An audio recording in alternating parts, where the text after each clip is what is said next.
श्री स्वामी समर्थ. जय जय स्वामी समर्थ. आजचा दिवस तुमचा शुभ जावो आणि शिवशंभूंची कृपा तुमच्यावर प्राप्त हो अशी मी शिवचरणी प्रार्थना करते. आणि आजच्या व्हिडिओला आपण सुरुवात करूयात. जर तुम्ही चॅनलवर नवीन असाल तर चॅनलला सबस्क्राईब करा आणि बेल आयकॉनला क्लिक करा, म्हणजे एकही व्हिडिओ मिस होणार नाही आणि सर्व नोटिफिकेशन तुमच्यापर्यंत पोहोचतील. तर आजच्या व्हिडिओमध्ये आपण पाहणार आहोत की चौथा श्रावणी सोमवार 26 ऑगस्ट रोजी आहे आणि या दिवशी कोणती शिवमूठ आहे, कोणते मंत्र आपण म्हणायचे, कसे आपण पूजा करायची आहे याविषयी माहिती पाहणार आहोत. तर चला तर मग सुरुवात करूया. तर 26 ऑगस्ट 2024 रोजी चौथा श्रावणी सोमवार आलेला आहे आणि या दिवशी जवळ ही शिवामूठ आहे. आणि शिवामूठ वाहताना आपण ती घरी आपण जरी पूजा केली आणि शिवामूठ वाहिली तरी आपण शिवपूजन करू शकतो किंवा मंदिरात जाऊन देखील आपण शिवपूजन करू शकतो. तर या दिवशी आपण लवकर आपले सगळे विधी उरकून घ्यायचे आहेत. त्यानंतर आपल्या घरामध्ये स्वच्छता करायची आहे. आपल्या अंघोळीच्या पाण्यामध्ये मीठ टाकायचं आहे. त्याच्यानंतर घर स्वच्छ करताना त्याच्यामध्ये मीठ आणि हळद चिमूटभर टाकून स्वच्छ करायचे आहे. सकाळी आपण मंत्र लावून द्यायचे आहे, म्हणजे जो महामृत्युंजय मंत्र आहे, ओम त्र्यंबकम यजामह सुगंधिम पुष्टिवर्धनम उर्वारुक मुनिबंधना मृत्योर्मुक्षीयमामृता. हा मंत्र जर आपल्याला म्हणता येत असेल तर आपण हा शक्यतो 11 वेळा 108 वेळा आपल्या शक्य असेल तेवढ्या वेळा म्हणायचा आहे सकाळमध्ये, किंवा जर आपण यूट्यूबला लावून दिला तरी चालू शकेल. तर श्रावणात शिवशंकरांची उपासना, आराधना, पूजन करण्याची खूप प्राचीन परंपरा आहे. आपण श्रावण महिन्यामध्ये आवर्जून सर्वजण उपवास करतो, शिवशंभूंची आराधना करतो. त्याप्रमाणे या दिवशी म्हणजे 26 ऑगस्ट रोजी श्री विष्णूंची जन्माष्टमी म्हणजे श्रीकृष्ण जन्माष्टमी देखील आहे. त्यामुळे या दिवशी आपण श्री भगवान विष्णू आणि शिवशंभू दोघांचीही सेवा करणार आहे. श्री विष्णूंच्या अनुपस्थितीत जगाचा कारभार महादेवांकडे असतो अशी मान्यता आहे. म्हणूनच महादेवांना आवाहन करून त्यांची करुणा भागण्यासाठी रुद्राभिषेक पूजा अर्चा केली जाते. तर यंदाचे विशेष म्हणजे श्रावण महिन्याच्या प्रारंभ आणि सांगता म्हणजे पहिला सोमवार आणि शेवटचा सोमवार, म्हणजे जी शेवट होणार आहे तो सोमवारीच होणार आहे. आणि यंदा आपण 5 श्रावणी सोमवार आपल्या असणार आहे. तर आपले 3 श्रावणी सोमवार झालेले आहेत आणि हा येणारा चौथा श्रावणी सोमवार आहे. तर या दिवशी जवळ ही शिवमूठ आहे आणि ही जवळ वाहताना आपण शिवशंभूंना जलाभिषेक करायचा आहे, रुद्राभिषेक करायचा आहे. त्याच्यानंतर आपण उपवास केला तर खूप चांगलं, म्हणजे काही न खाता एखादं फळ खाऊन उपवास केला तर त्याचे खूप चांगले शुभफळ आपल्याला मिळतात. जर आपल्याला घरामध्ये शिवलिंग नसेल किंवा पिंड नसेल तर, आणि आपण जर मंदिरातही जाऊ शकत नाही तर पाटावर आपण शिवलिंगाचे चित्र काढून देखील पूजा करू शकतो.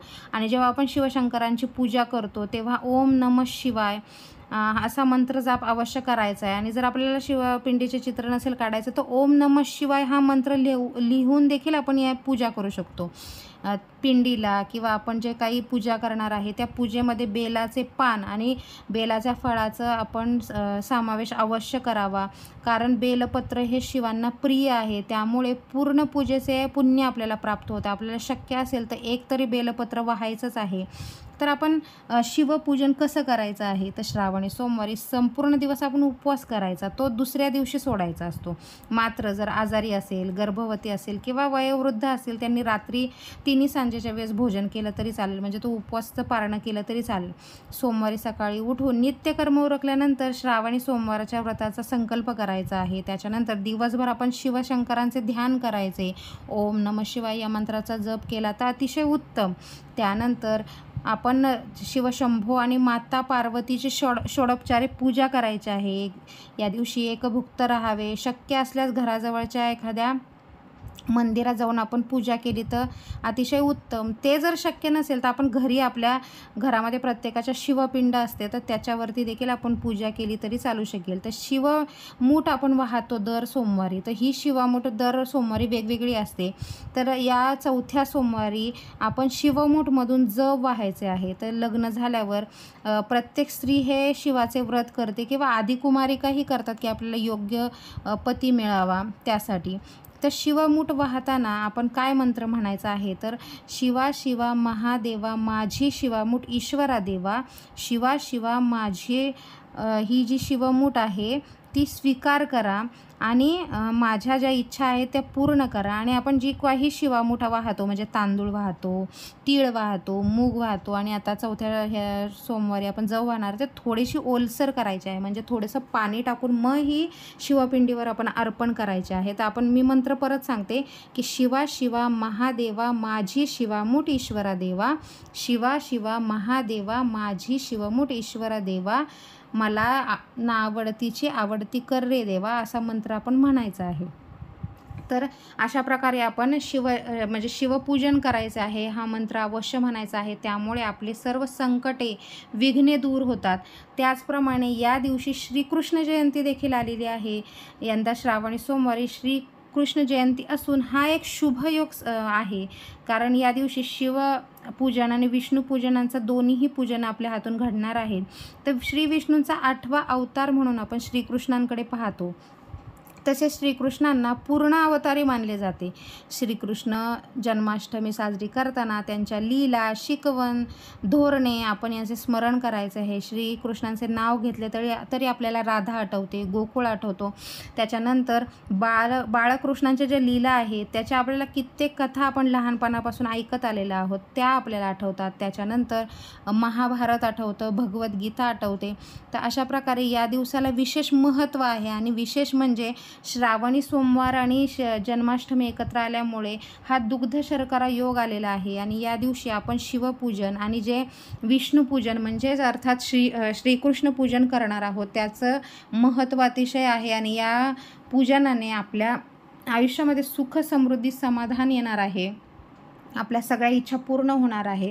तर यावर्षी येणारा श्रावणी सोमवार हा म्हणजे चौथा श्रावणी सोमवार हा अतिशय महत्त्वाचा आहे. मागचा जो 3रा श्रावणी सोमवार होता त्या दिवशी नारळी पौर्णिमा होती आणि त्या दिवशी देखील आपल्याला भगवान विष्णूंची सेवा करता आली. आणि या सोमवारी देखील आपल्याला भगवान विष्णूंची सेवा म्हणजे श्रीकृष्ण रूपात करता येणार आहे.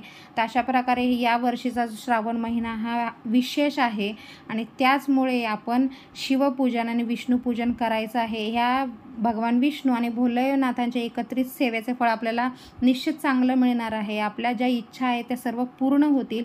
चौथ्या श्रावणी सोमवारी आपण शिवाला बेलपत्र अर्पण करायचं आहे. शक्य असेल तर आपण धोत्र्याचं फूल आणि बेलाचं फळ अर्पण केलं तरी चालेल. आणि आपण जे बेलपान वाहतो ते वाहताना आपण उलट्या बाजूने व्हायचं आहे आणि जे टोक आहे ते आपल्याकडे आलं पाहिजे. जर शक्य असेल तर ओम नमः शिवाय हा मंत्र बेलपत्रावर लिहून जर आपण शिवशंभूंना अर्पण केलं तर अतिशय उत्तम. दुग्धाभिषेक, जलाभिषेक आपण करू शकतो. त्याचप्रमाणे जन्माष्टमीला भगवान श्रीकृष्णांची आपण पूजा करायची आहे, उपवास तोही करायचा आहे. त्याच्यानंतर भगवान श्रीकृष्णांना अतिशय प्रिय दुधाचे पदार्थ आणि त्याच्यामध्ये आपण जे लोणी असतं ते, दूध, दही आणि दही किंवा खडीसाखरेचा नैवेद्य अवश्य दाखवायचा आहे. आणि त्यामुळे आपली ही पूजा सफळ संपूर्ण होणार आहे. तर आजच्या व्हिडिओमध्ये सांगितलेली माहिती तुम्हाला कशी वाटली नक्की कमेंट करून सांगा आणि चॅनलला लाईक, शेअर, सबस्क्राईब करायला विसरू नका. श्री स्वामी समर्थ. जय जय स्वामी समर्थ. धन्यवाद.